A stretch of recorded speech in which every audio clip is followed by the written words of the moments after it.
खेती विरोधी भारतीय जनता पार्टी की ताकतें आखिर में हार ही गई। आज मोदी जी के अहंकार की हार का दिन है।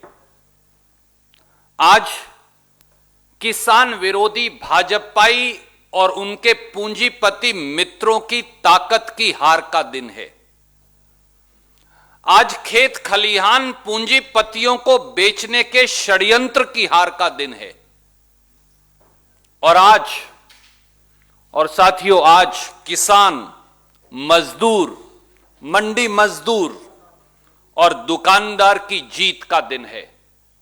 आज उन 700 से अधिक किसानों की शहादत की जीत का दिन है जिन्होंने दिल्ली की सीमाओं के संयुक्त मोर्चा की।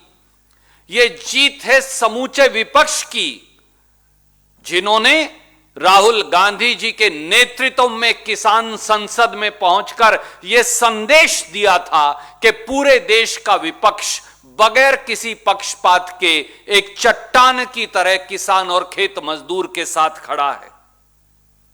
साथियों, आज जश्न मनाने का दिन नहीं, आज मोदी जी द्वारा माफी मांगने का दिन है। आज मोदी सरकार ने और प्रधानमंत्री नरेंद्र मोदी जी ने अपना अपराध स्वीकार किया है, जो उन्होंने इस देश के किसान, खेत मजदूर और खलिहान के खिलाफ किया है। और अब सजा जनता तय करेगी। किसानों की आजीविका पर तलवार लटकाकर रखी गई। सरकार द्वारा कहा गया कि पूंजीपतियों को पूजने वाली सरकार खेती विरोधी 3 काले कानूनों से किसान की आजीविका की हत्या करेगी। और आज आखिर में 1 साल के 12 महीने के किसान के संघर्ष के बाद भारतीय जनता पार्टी और एक अहंकारी प्रधानमंत्री माननीय नरेंद्र मोदी जी को किसान और मजदूर की ड्योढ़ी पर झुकना पड़ा। मगर देश भूलेगा नहीं मोदी जी कि आपने एक घृणित पाप जो किया था, अब उसे वापस लेने का निर्णय किया है, और वो भी किसान को रौंदने, उसे नश्तर चुभाने और बर्बर यातनाएं देने के बाद।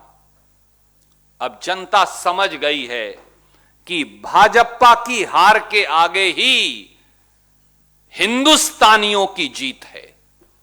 अब जनता समझ गई है कि भाजपा की हार के आगे ही जनहित की जीत है। अब जनता समझ गई है कि भाजपा की हार के आगे ही किसान और मजदूर की जीत है। अब जनता समझ गई है कि भाजपा की हार के आगे ही देश की जीत है। 26 नवंबर 2020 से, जब से देश के 62 करोड़ किसानों ने 3 खेती विरोधी काले कानूनों के खिलाफ याचना लगाई थी, तब से मोदी सरकार यातनाएं दे रही है। बर्बर लाठी चार्ज किए गए, दिल्ली के चारों तरफ के राष्ट्रीय राजमार्ग खुदवा दिए गए, राष्ट्रीय राजमार्गों पर नश्तर और भाले लगवा दिए गए, किसानों के सर फोड़ने के आदेश दिए गए, उन्हें आतंकी कहा गया, किसान को नक्सलवादी कहा गया, हमें किसान को गुंडा कहा गया, किसान को उग्रवादी कहा गया, किसान को आंदोलनजीवी कहा गया।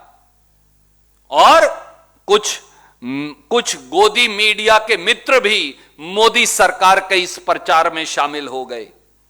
700 से अधिक किसानों को आत्महत्या के लिए मजबूर किया गया, और लखीमपुर खीरी में तो देश के गृह राज्य मंत्री के बेटे और उनके सहयोगियों ने किसानों को अपनी जीपों के टायरों के नीचे रौंद दिया। पर मोदी सरकार ने आज अपना अपराध स्वीकार किया है। अब बारी है किसानों के साथ, मजदूरों के साथ, मेहनत कशों के साथ, इस देश का पेट पालने वाले लोगों के साथ मिलकर अपराध की सजा तय करने की, जो देश की जनता हर हाल में तय करेगी। जनता को अब एक अचूक अस्त्र मिल गया है सरकार को परास्त करने का। जितना श्रेय हमारे किसानों के आंदोलन को जाता है, हमारे किसान भाइयों को जाता है, वहां मोदी सरकार का 5 राज्यों में पंजाब से उत्तर प्रदेश तक हारने के डर को भी जाता है। अब जनता समझ गई है, इसीलिए मैंने कहा कि भाजपा की हार के आगे ही देश की जीत है।